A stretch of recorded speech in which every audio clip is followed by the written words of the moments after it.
isasama ho ako ni Joe magsimba bukas ng umaga. Sa simbahan lang? Kasi siguro ba sa simbahan mo lamang dadalhin ang aking anak? Ano ang tapos ng pag-aaral? Saan ka nag-aaral? Ano ang hanap buhay ng tatay mo? Ha? Si Itay naman, para iniimbita lang ako magsimba. Kasama ko naman si Kasaba. Pagkagaling sa simbahan, uwi agad. Malinaw ba? Malinaw? Opo. Sige.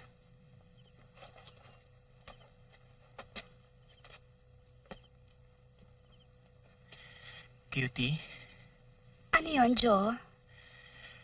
meron sana akong gustong sabihin sa'yo. Ano yon, Joe?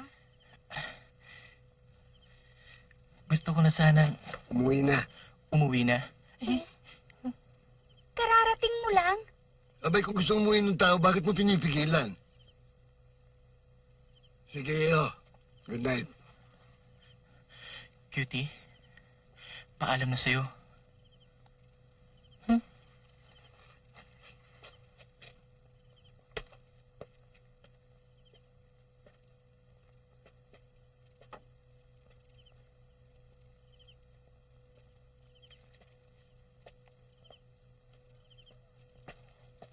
O, Jo, kararating mo lang, alis ka na kagad.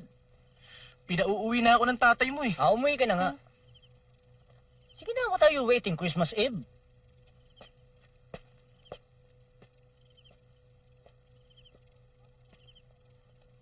Kuya, alam mo ba kung bakit Kasaba ang ibininyag sa pangalan ko? Oo. Alam mo kasi, ipinaglihi ka ng nanay sa Kasaba. Kaya, Kasaba ang pangalan mo. Katulad ni Cutie. Ipinaglihan sa Kamote Q. EQ. Kaya Cutie. Akala ko pa naman dahil cute siya. Ay, isa na rin yun. Alam mo, lahi tayo ng mga cute eh. Ikaw, kuya, bakit Tututino ang ipinangalan sa'yo?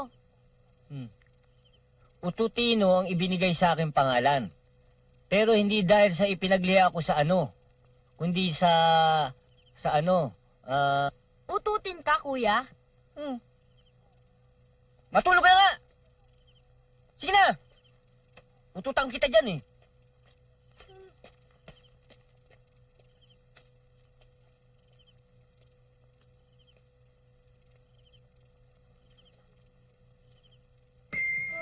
Magandang gabi, kaibigan. Magandang gabi naman bayan. Capcom, wala akong kasalanan. Huwag kang matakot sa akin. Hindi kita anuhin. Ako si Lieutenant Takimoto. Isa akong sundalong Hapon na matagal nang nakabaon sa lupa. Nagpakita ko sa iyo para pasalamatan ka. Sabihin niyo mang huwag akong matakot.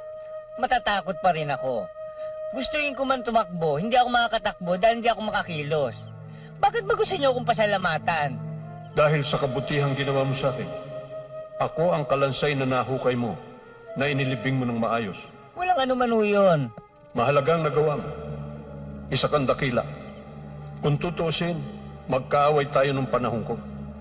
Pero binigyan mo ako ng karangalan. Ang isang sundalo na mailibing na parang bayani. Binigyan mo ako ng katahimikan. Salamat, kaibigan. Salamat ulit sa kabutihang nagawa mo sa akin. Balang araw, makakaganti rin ako sa iyo. Kung kailangan mong tulong ko, tawagan mo lang ako. Naku, hindi ko man lang nakuha ang telephone number. Hindi ko man lang naitanong kung meron siyang easy-call o pocket bell. Lieutenant Akimoto. Akimoto? Kaano-ano kaya niya si Oban?